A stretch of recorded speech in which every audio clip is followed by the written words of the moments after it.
Pat the Backyard Builder here. Well, we are in the home stretch with our hobby room project. Today I am working on the floor. As you recall, if you've been watching the series, when I did the floor initially, we insulated the subfloor, and we secured the plywood to the floor over the styrofoam using Zamic pins. Well, the Zamic pins, when we made our hole to put the Zamic pins in, we've now got a divot in the floor wherever we put a Zamic pin in. And what I'm doing now is I'm just filling those divots so that the next step, when I tile the floor, that we are able to lay the tile flat and have it stay flat. Problem is, if we put tile down over the divots, eventually over time what will happen is that the tile will sink into the divots, and we'll see the divot reflected in the tile surface above. Well, I don't want that to happen, so what I'm going to do is I'm just going to use a cement compound, a self-leveling compound over the divots, and we're just going to fill them. So anyways, as I was saying, we've got these divots all over our floor, and basically what we're going to do is we're just going to fill them and smooth them over, and then after that we're going to be tiling. Now, I've done an inspection of the floor here, and one thing I have noticed that there's a couple of spots in the floor where I'm not sure what happened, whether the plywood had a curve in it, or I didn't quite nail the Zamic pin down tight enough before it clamped onto the cement. But there are a couple of spots where I've got little bits of deflection in the plywood when I walk on it. And since I'm doing a tile, I don't want the floor to be bouncing at all. If I was just doing something like a hardwood or a laminate overlay, or something like that, it wouldn't be an issue. But because I'm actually doing tile, the floor does have to be solid. So what I'm going to do to take care of the deflection, I'm going to drill a couple of holes near the spot that the floor is deflecting, and I'm going to take my leveling compound, and I'm going to make it really liquid.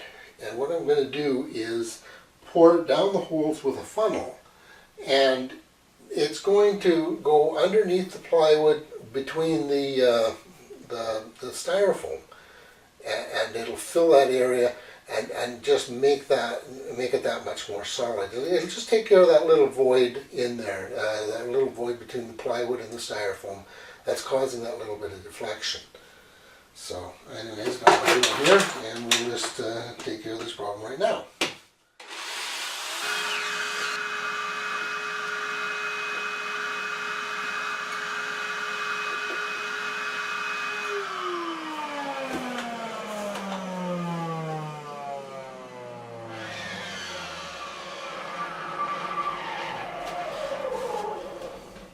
Actually, when I look down the hole that I just drilled, I can actually see a little tiny gap between the plywood and the styrofoam. So this is going to fill up just nicely. I'll just make my compound, my leveling compound, a little thinner than normal, so that it flows and just fills that whole area. Because I'll just have these two little holes to fill it through. So anyways, I'm using Mappy Ultratron M20. It's a self-leveler, and basically just throw a bit into a container and just pour water in until you've got a paste.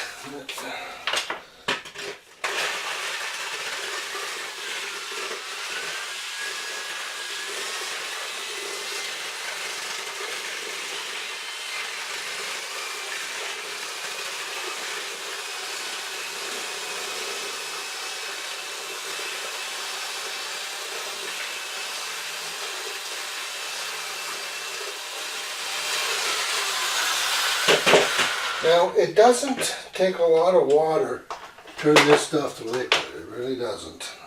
There's a lot of different chemicals in this stuff, and it's made to go rock hard, but I'm actually going to be using it, like I said, just a little bit looser than it is normally, and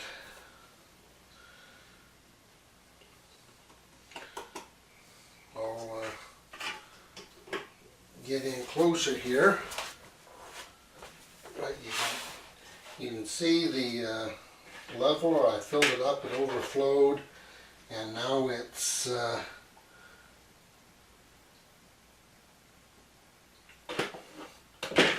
we go. Get to the other hole here. We fill it up till it overflows. Just a little bit. But you can see it's sucking down into the hole as it spreads out. So there is some space under there. We'll just keep adding to this. One at a time, let it spread out. There we go.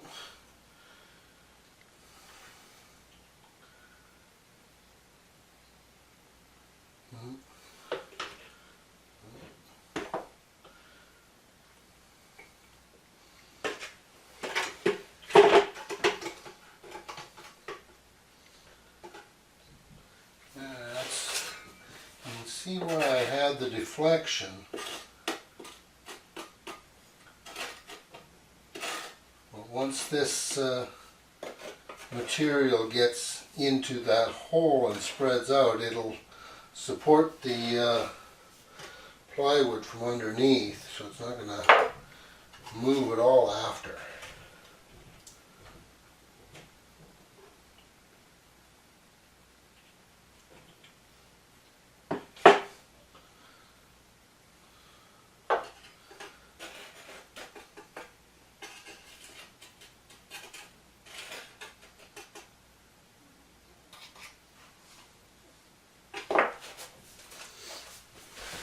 Anyways, just continue to pour the cement into the hole and keep filling it up as long as it will continue to take the cement into the hole,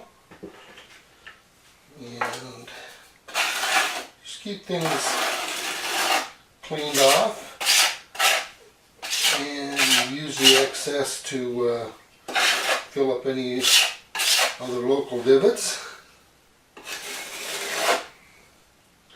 Eventually it will stop taking in the cement, indicating that the divot has actually been filled. But anyways, once the divots are filled, then you can start. You can thicken up the batch, make a little more if you need to, and then just fill all the rest of your divots on the floor, any cracks between panels, and just get the floor all nice and solid and level. And then the next step after this is tiling. We're gonna fill these holes, and then we're gonna fill these holes, and then the floor is gonna sit for 8 hours here and just dry and cure, and after that we're on to tiling. Now, one thing about this stuff, you're going to want to make sure that you use a scraper to keep this level. This stuff dries incredibly hard, okay, and to try and take it off mechanically afterward, you're asking for a fun adventure. So you do want to keep this stuff nice and smooth. Just use the scraper as you go to just level off all your divots. You might want to go at it afterward with a sandpaper or a rub brick even. I've got my rub brick here, and I just use that to clean off any uneven spots and to just smooth everything down. This is the best thing. This is like sandpaper for cement. So, but the best way to avoid the problem in the first place is not to let it happen. So just work your scraper, keep things nice and level. And that one is has almost stopped taking the liquid there. So I'm going to probably be mixing up a new batch here rather shortly, and just filling the rest of my divots. Now, as part of our prep for our tile installation, because this molding was put all the way down to the floor, we need to cut this off at the bottom somehow so we can put our tile in. It just saves kind of notching around it. It just looks a whole lot neater if we go underneath. So what we're going to do, we're going to take a tile that we're going to be laying down. We're just going to get our little cut-off saw here, and this is a fine saw. This blade here rotates this way, so it cuts flush, and we're just going to simply just come right in here and start cutting.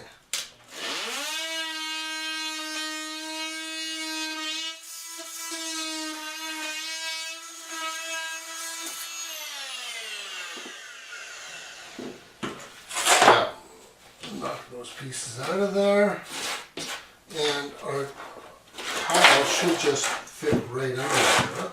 So there, a little junk in the way there. And the tile just goes right under the door now. And that just gives us a much more cleaner, professional look to the whole installation. Yeah, I've decided to do this part of my bathroom project at the same time. I need to, I'm mixing the chemicals up anyways, the floor level, so I might as well just get everything done at once. So anyways, you just mix a little more for something like this.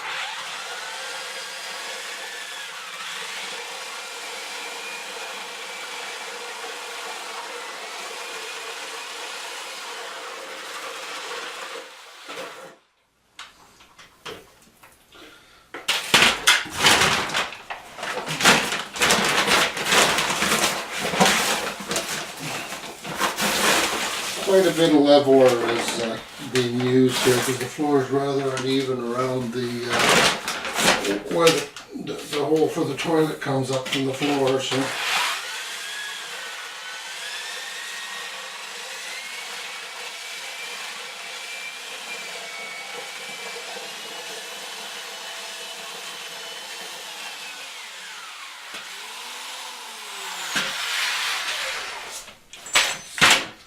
because I need so much of it, basically I'm just pouring it in and letting it find its own level.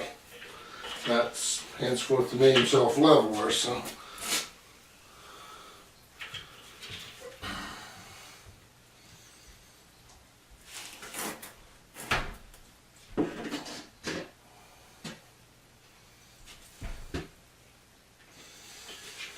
and then just give it a little assistance here. Just take a wider blade, just kind of spread it out. But basically, this is just, it's liquid enough that it can flow, and it'll just go into every nook and cranny it can find.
I think that's about all the self-leveling I need to do in this area.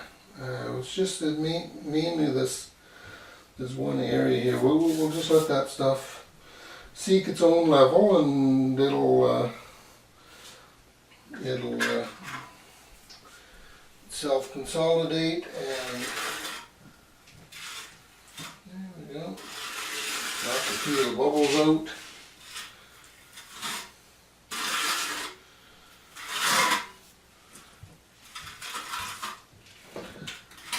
That'll make our tile installation a whole lot easier, because we had to knock a hole in the floor here to move the toilet pipe over. When the guy who built the house, he had that pipe so close to the wall, your shoulder was up against the wall when you're sitting on the toilet. So we kind of moved it over a couple of feet here, because we're putting in walls and everything, and kind of wanted to center it in the area that we're leaving here. So that's when we put the new concrete in to fill the hole, it was kind of rough. So, hey cutie.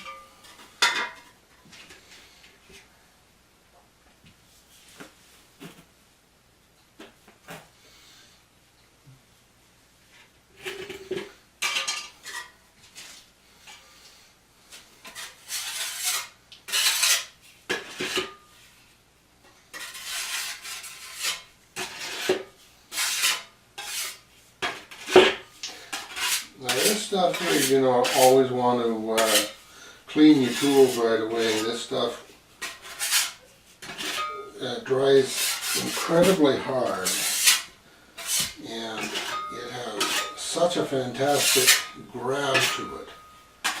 It's all been modified with all kinds of different chemicals and plasticizers and poly whatevers to make it extremely hard and durable, and make it set fast and self-flowing. So that's quite a chemical soup. Okay, so we're 48 hours later. Well, you can do this after 24 hours, but I just waited a couple of days, got busy. So anyways, we're 48 hours later, and everything is all nicely dried and set, and there's just a little tiny ridge that runs right along the edge here, and I'm just taking my brick rub, and I'm just knocking that ridge down, so I've got a completely smooth transition between the new concrete and the old concrete, and then I won't have any bumps or anything that'll telegraph through. So doesn't take much, just a slight little rub, and it just grinds that sharp edge right off, and leaves you with a nice smooth transition.